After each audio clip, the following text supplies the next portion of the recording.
Hello everyone, welcome to Current Affairs MCQs program. Let's begin with previous day's practice question. Question was, on which of the following the National Milk Day 2023 is celebrated? 24th November, 25th November, 26th November or 27th November? The correct answer is option C, 26th November. Recently, the Department of Animal Husbandry and Dairying celebrated National Milk Day 2023 on 26th November. This special day honors the birth anniversary of Dr. Verghese Kurien, the father of the White Revolution in India, highlighting the achievement and importance of the dairy sector in our country. In the early 1970s, the National Dairy Development Board launched Operation Flood, a transformative national project aimed at establishing a comprehensive milk grid across the country.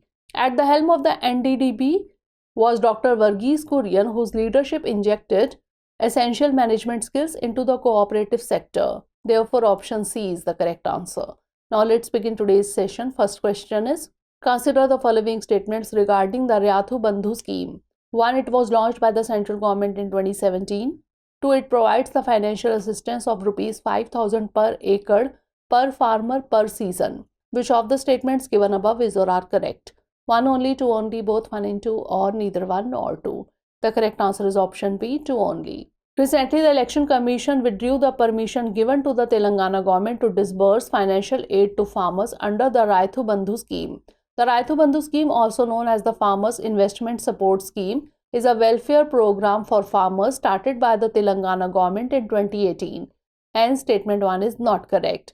The objective of this scheme is to provide a timely cash grant for the initial investment needs of farmers and also to ensure that farmers do not fall into the debt trap.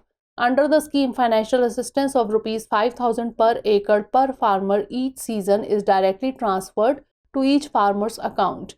Hence, statement 2 is correct. Therefore, option B is the correct answer. Next question is, sometimes seen in the news, what is the IUCN status of the Himalayan black bear? Least concern, critically endangered, vulnerable or endangered? The correct answer is option C, vulnerable. Recently, in an unfortunate event, the animal keeper died after being attacked by the Himalayan black bear in the Indira Gandhi Zoological Park. The Himalayan black bear is a subspecies of the Asian black bear. They live a lot in the Himalayas in Tibet, India, Nepal, Pakistan and China. In India, they are found throughout the Himalayas from Jammu and Kashmir to Arunachal Pradesh and in hilly regions of other northeastern states. The IUCN status of the Himalayan black bear is vulnerable. Therefore, option C is the correct answer. Next question is, consider the following statements regarding India's first multi-wavelength space telescope AstroSat. 1. It is managed from ISRO Telemetry Tracking and Command Network, Bengaluru. 2. The minimum useful life of the mission is around 10 years. Which of the statements given above is or are correct? 1 only, 2 only, both 1 and 2, or neither 1 nor 2. The correct answer is option A, 1 only. Recently, India's first multi-wavelength space telescope AstroSat has successfully detected its 600th gamma-ray burst, an event named GRB 231122b. It is India's first dedicated multi-wavelength space observatory aimed at studying celestial sources in X-ray, optical and UV spectral bands simultaneously. The spacecraft control center at Mission Operations Complex of ISRO Telemetry Tracking and Command Network, Bengaluru, manages the satellite during its entire mission life. Hence, statement 1 is correct. The minimum useful life of the AstroSat mission is around 5 years.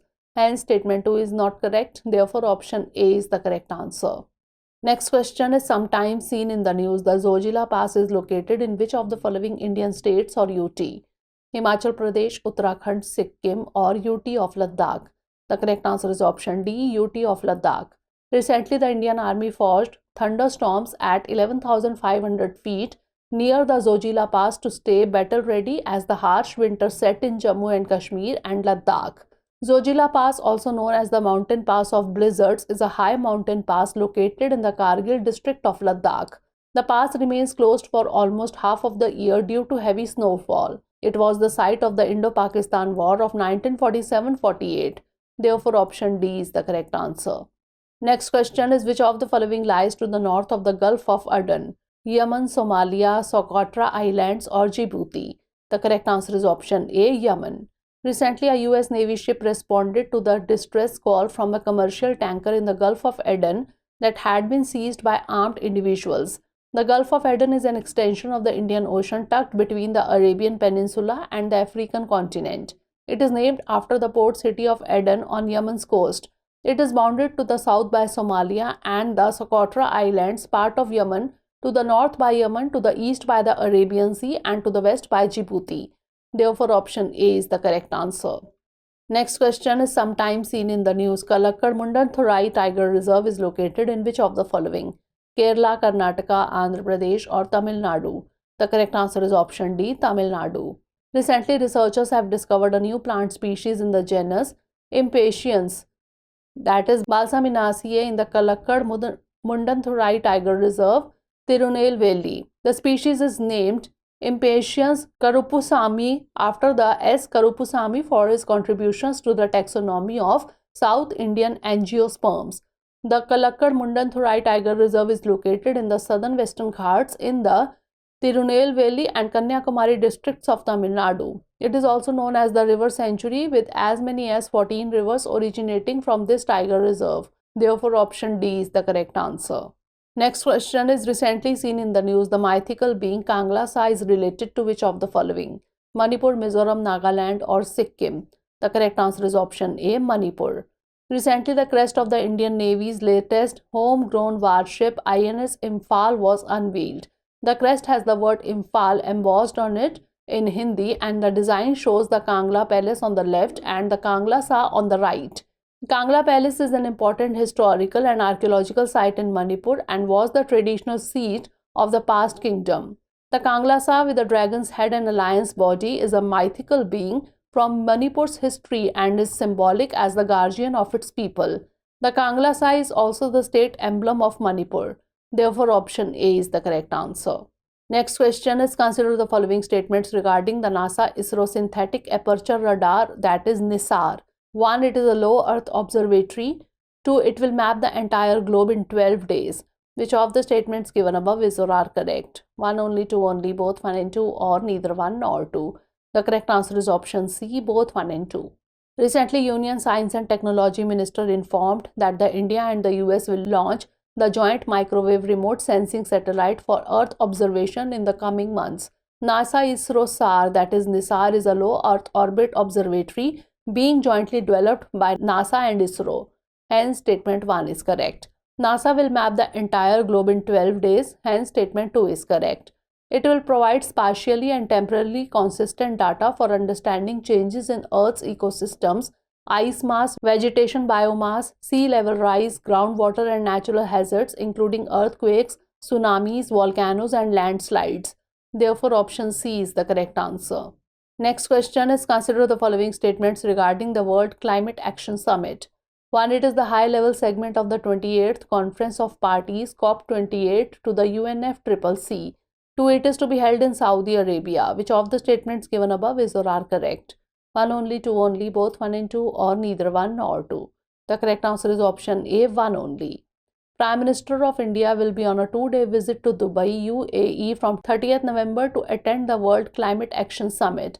The summit is the high-level segment of the 28th Conference of Parties COP28 to the United Nations Framework Convention on Climate Change, UNFCCC. Hence, statement 1 is correct.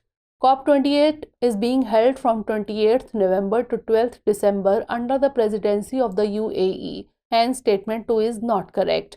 The Conference of Parties to the UNFCCC provides a unique opportunity to impart momentum for collective action towards combating the shared challenge of climate change. Therefore, option A is the correct answer.